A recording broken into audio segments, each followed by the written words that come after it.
blah. Hell no! We put our creativity to the best of its ability. Draw a big middle finger at the bottom of the paper.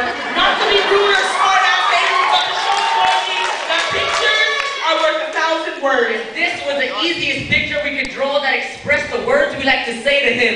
We can't name the whole 1,000, but we can do 15 off the top of our heads. We feel Neglected, rejected, stranded, abandoned, abused, confused, politically used. Wait, that counts as 2. Then we only have 7 more to go, so let's kick it up to phrases to help speed up the flow. We feel Second-hand held hostage from our land. you put us through tests like we're experiments to keep us at the bottom of your pyramid, and all we ask is why? Why must you do that to the ones you label free? Wait, hold up, don't answer that yet. We still got about 3. You're just the same as all of us, and we shouldn't have to kiss your ass. And this shouldn't be where America's Day begins, but But where where tomorrow tomorrow Day day will will last. There we go, 15 off the top. You may also think that a middle finger only symbolizes to fuck off. But see, Mr. Bush, that is where you're wrong, and we like to think that the PE president should have stood for pessimistic. But we gotta stay optimistic instead, because if we only saw the bad things in life, Well, then we'd all be dead. Like him taking our property and forcing us into poverty. his land taking, Groundbreaking. military base making, and trust us, there's more. But this middle finger has a message as positive as a crackhead drug test. Because as we learned in the English days, before we had the DI ways, an acronym can be used to help shorten the phrase. So beneath the middle finger, we'll capitalize the word fuck, which stands for From Us Tomorrow Kids.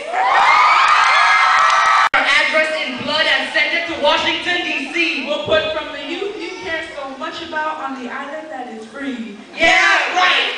Well, we do have some free things though, like free lunch tickets. Yeah, but that's only if your parents qualify after filling out a 5-page form asking if they're struggling. Well, we're free when we turn 18. Not all of us. Like Bobby, Sue, Mark, George, Fred, Tony, Greg, Patty, Lisa, Mary, Henry, Sean, Peter, Sean, Anna, Frank, and Lonnie. Yep, when they turned 18, they went from the control of their parents to the control of Uncle Sam. Now they don't have to worry about household chores, but they do have to worry about dangerous country labor. And don't forget my next door neighbor, Derek, used to hang with us and kick back on some days until we got a phone call that a fucking bomb took his life away. So there goes our barbecues, playing cards and shooting hoops. And all we have to remember him is a cross, A folded flag, and a magnet to support our troops.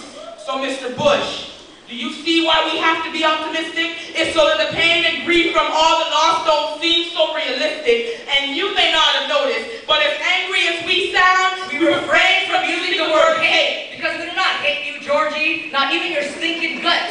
You don't make us vomit, and you're definitely not a scum between our toes. We're just another human being, and we all make mistakes. We just hope the next wrong move you make ain't another lie you take. But we do want to thank you for one thing, and that is not handing out your more rights to us on a silver platter, because then we walk away from it like it didn't even matter. But it does matter. What might not really matter is actually taking time to read our notes. Yeah, once he sees that it's from Guam, you be like, No, we don't even count their votes. And just in case that does happen, we're throwing